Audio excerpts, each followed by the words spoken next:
Welcome to FRCMedia News for Thursday, March 11th, 2021. I'm Keith Tebow. This week, Mayor Paul Coogan delivers his 2021 State of the City address. We have the highlights.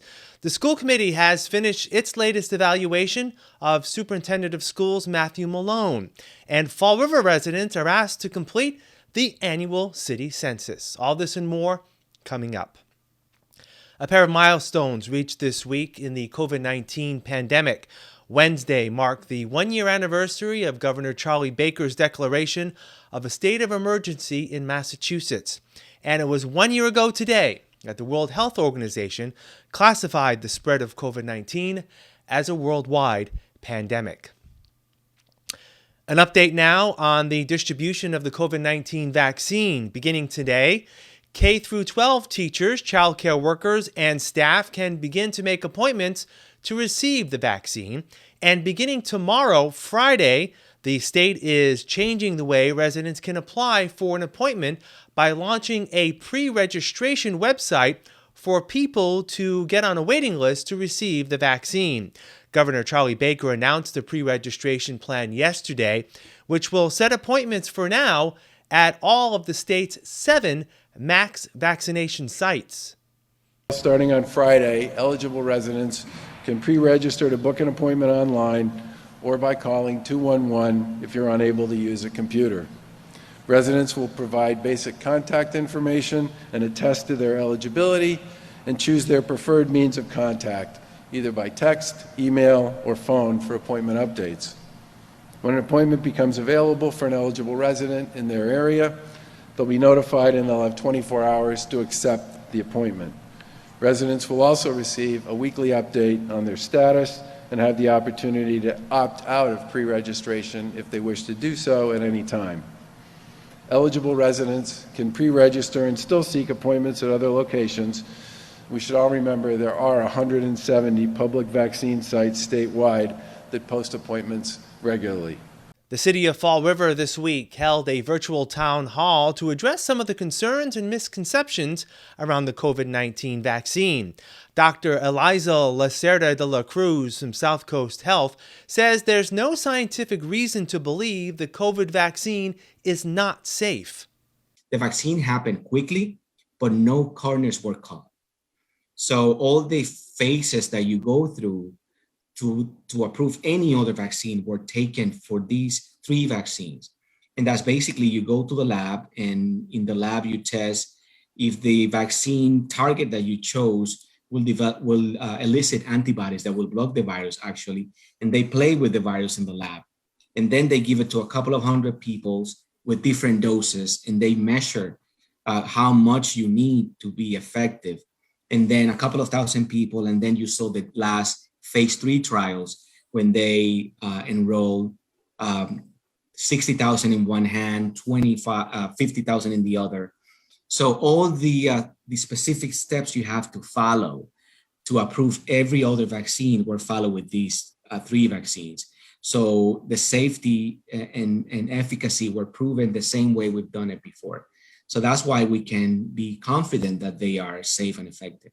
The panel of local healthcare professionals also recommends not to wait for a specific vaccine to become available. Take the one offered when you can. Dr. Eric Vaught of the Health First Family Care Center says even when people are vaccinated, it's still unknown how safe it is for people to start relaxing healthcare protocols such as wearing masks and practicing social distancing. Even as of this week, the CDC is now putting out new guidance as far as when we can take our masks off when we're in close proximity to those that have been fully vaccinated. And so I'll go back to when they did the vaccine study, they were looking at preventing severe disease requiring hospitalization. And then what was unknown at the time and when we started this was, could you still be a carrier of the disease and therefore infect others who had not been fully vaccinated. And so as we get more information and as we see the hospitalization rates and COVID-related ICU admissions decrease, I think what you're going to see is a rollback of many of the public health measures that we've put in place regarding wearing masks, social distancing, group gatherings, first small group gatherings and then large group gatherings. And so in the coming months, you can expect to see a progression and a very thoughtful progression of rolling back some of these public health measures that have been put in place. Here's the latest list of locations in Fall River distributing the COVID-19 vaccine. CVS Pharmacy has 2 locations at President Avenue and Pleasant Street. You can make an appointment online or by calling 1-800-746-7287. Walgreens on Plymouth Avenue is also accepting applications online or by calling 1-800-925-4733. Stop and Shop on Rodman Street also has vaccinations available. You can call 774-627-1226. The City of Fall River's Health and Human Services Department is running the vaccination site at Bristol Community College. All appointments there can be made online. The Health First Family Care Center on Quarry Street is also accepting patients for vaccinations. You can call 774-627-1226. South Coast Health is distributing vaccines at the Liberal Club in Fall River.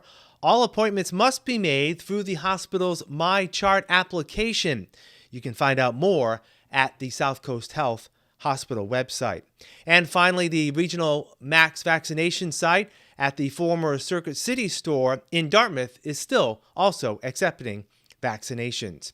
You can get the latest vaccine information and an updated list of sites in Fall River by visiting our webpage at frmedia.org/COVID-vaccine. Mayor Paul Coogan this week delivered his 2021 State of the City address before a joint meeting of the City Council and School Committee. The mayor began his remarks by reviewing the city's battle against the COVID-19 pandemic. He thanked the healthcare community, political leaders, and city staff for their collaboration in doing what was needed to curb the spread of the virus. He said the presence of the COVID-19 vaccine offers hope for recovery, with hearts going out to those lost to the disease.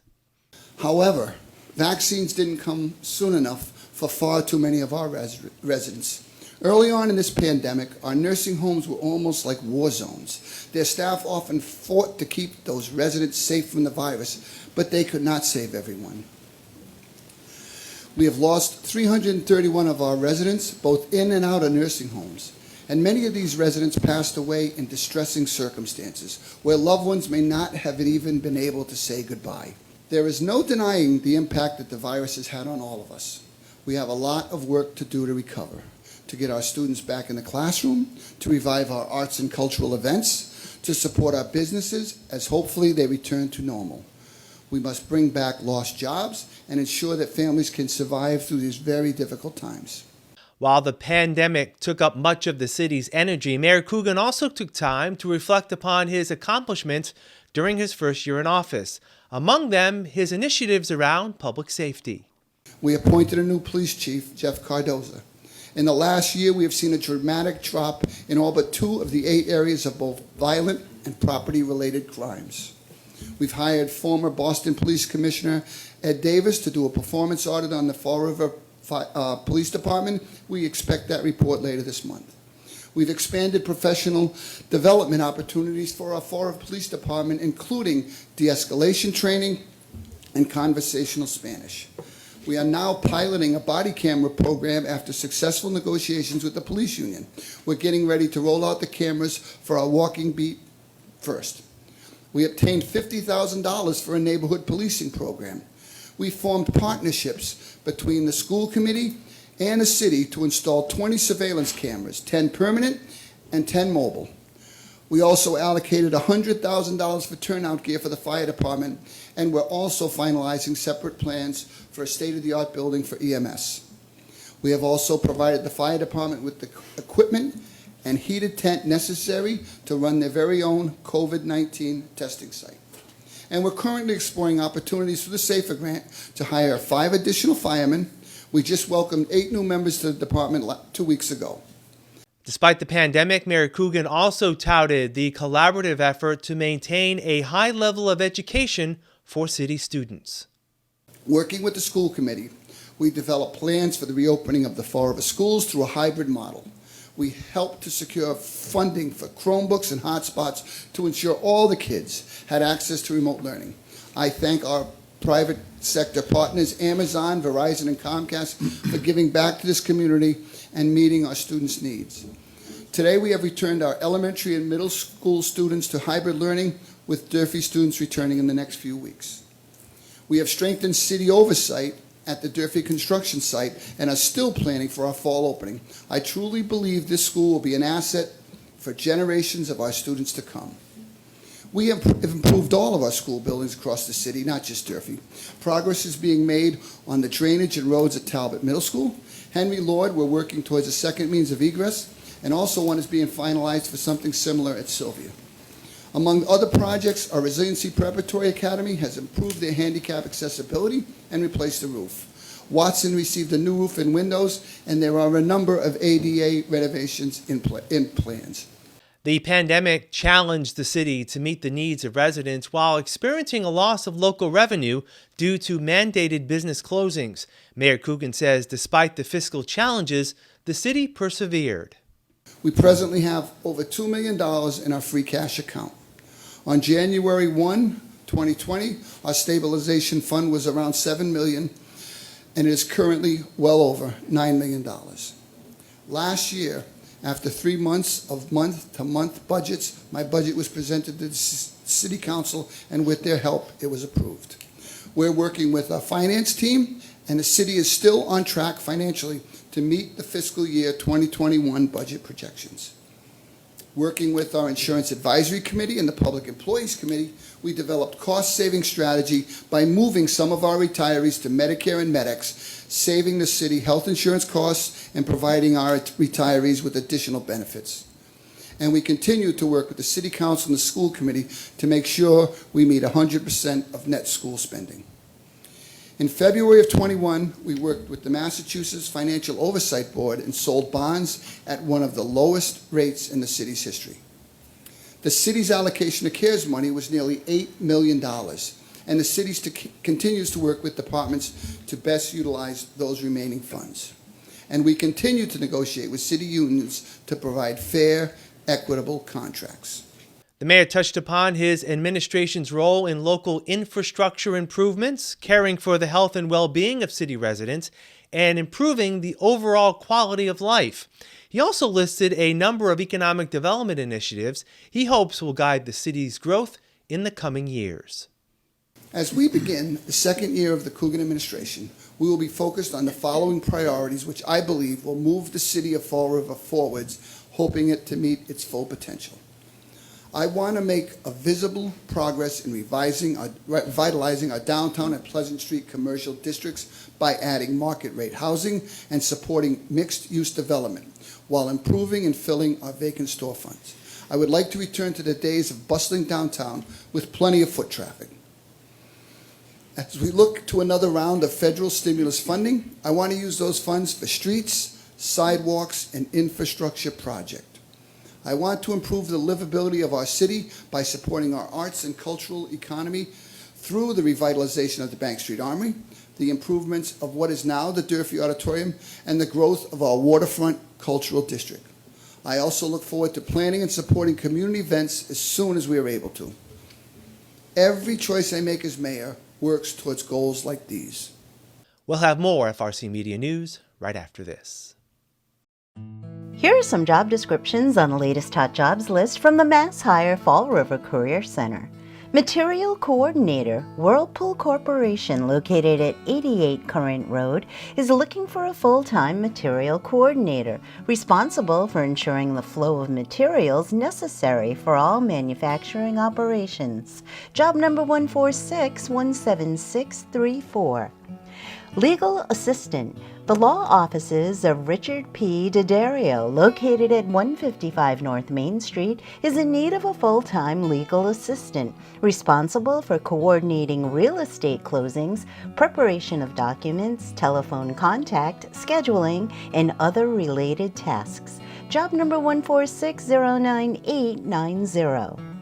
Dental Assistant. Dental Dreams, located at 45 Mariano Bishop Boulevard, is seeking a full-time dental assistant to provide chairside assistance to the dentist during dental examinations and treatment. Job number 146-16275. The New England Gas Company, located at 36 Fifth Street, is in need of the following full and part-time positions. Material Master Data Coordinator, job number 146-19802. Operational Excellence Manager, job number 146-19799. CVS Health, located at 245 William S. Canning Boulevard, also is in need of the following full and part-time positions. Pharmacist COVID Vaccine Support, job number 146-17074. Pharmacy Technician, job number 146-17173.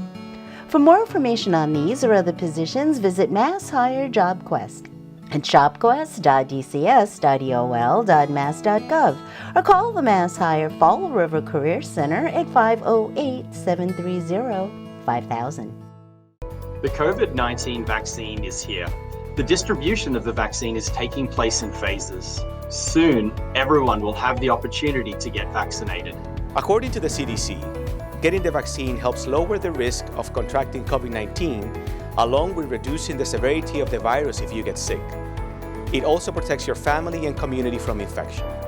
After receiving the vaccine, we encourage you to continue to wear your mask, wash your hands, and practice social distancing. The vaccine is provided free of charge for all Massachusetts residents. Appointments are required. Find out more about when you can receive the vaccine and schedule an appointment. Visit mass.gov/COVID vaccine or by calling 211. Protect yourself and those around you. Stay informed. Secure your spot and get your shot. Get your shot. Get your shot. Get your shot. Get your shot. Welcome back. The Fall River School Committee this week released the results of its annual performance evaluation of Superintendent Matthew Malone. The early evaluation comes on the heels of an investigation of alleged inappropriate behavior by the superintendent against school department staff early last fall. The findings resulted in changes to the superintendent's contract, reducing his salary and adding language indicating that he could be terminated without cause in the future. School committee member Mimi Larrabee led the board's evaluation process and in reporting the findings pointed out the superintendent's strengths in leading the district during the pandemic, managing the move to remote learning last spring, and implementing the hybrid learning model currently in use. The allegations against the superintendent were also noted as unsatisfactory during the evaluation process. The school committee takes inappropriate staff conduct very seriously. During this evaluation period, the superintendent engaged in unprofessional conduct with staff, which was addressed immediately by the school committee with due process, as resulted in the amendment of the terms of his employment contract. Although the superintendent admitted and stated, "I broke the tenets of our core values by behaving in a manner that disrupted the teamwork of our central office and hurt the feelings of our professional community," the school committee does not condone this behavior. Moving forward, Dr. Malone must be a better leader, a better communicator, and more mindful of his language, his conduct, and his demeanor with the entire Fall River Public School community. School Committeeman Kevin Aguiar did not support the findings of the superintendent's investigation, and his evaluation reflected his concerns. Dr. Malone has acknowledged that he broke the central tenets of the core values that we model for students by acting overbearing, rude, and profane in communications. This school committee member takes staff conduct and the school department policies very seriously, in particular policies GBEB, staff conduct that reads, "The school committee expects staff to conduct themselves in a manner that not only reflects credit to the school system, but also sets forth a model worthy of emulation by students." Policy ACAC, harassment policy, reads the following: "Behaviors or actions which are unwanted, offensive, or intimidating to others, Adults and students must refuse to engage in speech or other behaviors which demean others. Third, Dr. Malone single-handedly cost the school district over $200,000 in savings due to his refusal to serve on the board of the South Coast Collaborative. Additionally, the school department is now involved in several lawsuits that will potentially cost the department a lot of money that would be better utilized on programs for our students than as the result of lawsuits. These facts, as well as the overall totality of my analysis of Dr. Malone's performance over the last year, have led me to a rating of unsatisfactory. School Committeeman Tom Corey, who was one of 4 committee members to support retaining the superintendent, said as troubling as the allegations are, Superintendent Malone's guidance of the district through the pandemic should not be minimized.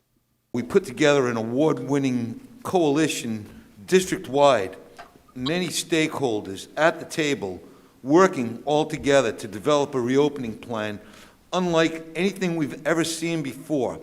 So managing operations with precision, so to speak, is also part of the equation.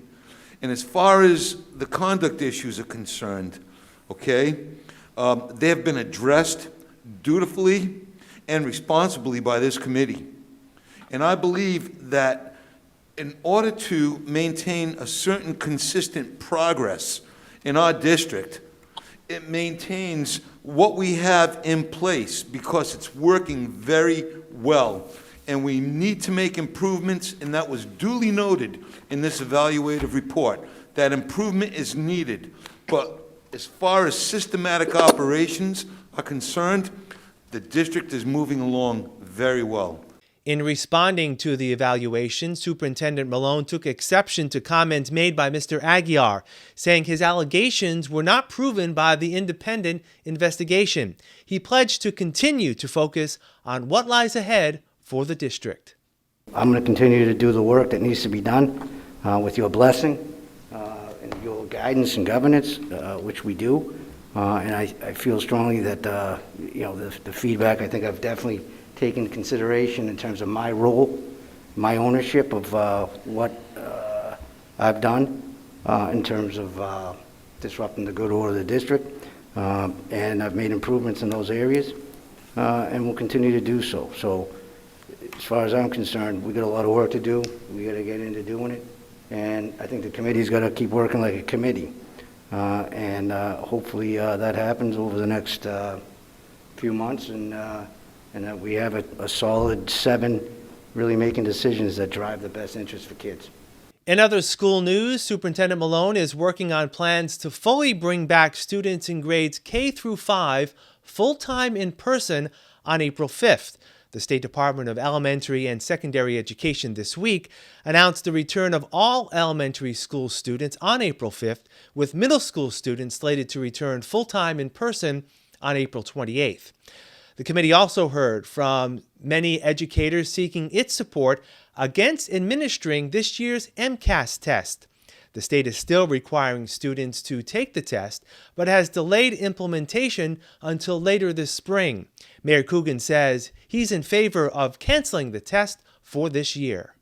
When you look at the communities in Fall River that have the most transient populations, the highest number of at-risk kids, whether it's Fall River, New Bedford, Brockton, Springfield, Worcester, Lawrence, you look at, they're going to be somewhere towards the bottom of whatever rating chart you want to do.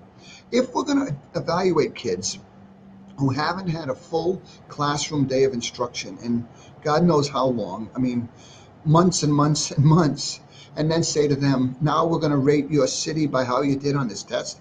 I told her that's patently unfair. If they want to use it as some kind of an assessment tool to see how much of a gap there is in learning, so we can build going forward on our next test or when we get them back in the classroom, that's fine. But if they release all that data out to the public and people decide to rank communities on obviously flawed data, then it's not going to be productive to anyone. The city of Fall River is asking all residents to take time to respond to its annual census.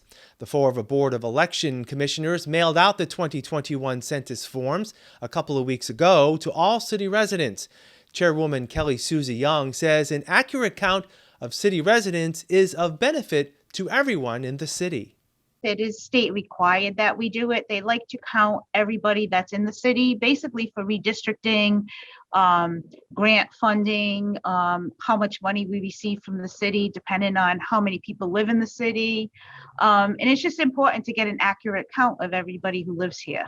So once they get the census, they should check everything over, make sure all the information is okay, names, people that live there, people that don't live there, dates of birth, all the information, just make sure it's all correct. If they want to change their address, let's say they're moving or they have moved and they want to change their address, they can put it on the form. If they want to change their party, they can also put it on the form, as long as every voter signs it that wants to make that change. And then they just sign it, send it back to us, and we process them for the year. Residents are asked to return the completed census form as soon as possible. The census can be returned by mail or at drop-off boxes located throughout the city. We do, like you said, Government Center, we do have one here. We have it at both Stop and Shops, Shores Market, Shavs Market, Ciabras, and then we started it last year with a fillable form on our website at fallriverma.org. It's a fillable form, fill it out, send it back to us, and we can take it that way as well. We'll wrap up FRC Media News right after this. La vacuna contra el COVID-19 ya está disponible en Massachusetts y su distribución se está haciendo por etapas. Muy pronto, todo el mundo tendrá la oportunidad de vacunarse. De acuerdo a los estudios realizados y las recomendaciones del CDC, vacunarse no solo reduce el riesgo de contraer la enfermedad, sino que disminuye la gravedad de la misma en caso de contagio, además de proteger su familia y a la comunidad en general de la transmisión. Después de recibir la vacuna, todavía tendremos que continuar utilizando mascarillas, mantener el apropiado distanciamiento y lavarnos las manos con frecuencia, hasta tanto nuestras autoridades nos den nuevas recomendaciones. La vacuna es gratuita para todos los que vivimos en Massachusetts, pero se requiere hacer una cita para recibirla. Para saber más de cómo hacer tu cita, por favor visite mas.gov/COVID-vaccine o llame al 211. Protéjase y proteja a su familia. Manténgase bien informado. Haga su cita y vacúnese. That's all for this edition of FRC Media News. Please check out our website, frmedia.org, for all the latest news and information, as well as updates on the distribution of the COVID-19 vaccine here in Fall River. FRC Media News airs Thursdays at 6 p.m. and Fridays at 5:30 p.m. For all of us here at FRC Media News, I'm Keith Tebow. Have a fantastic weekend. We'll see you next Thursday.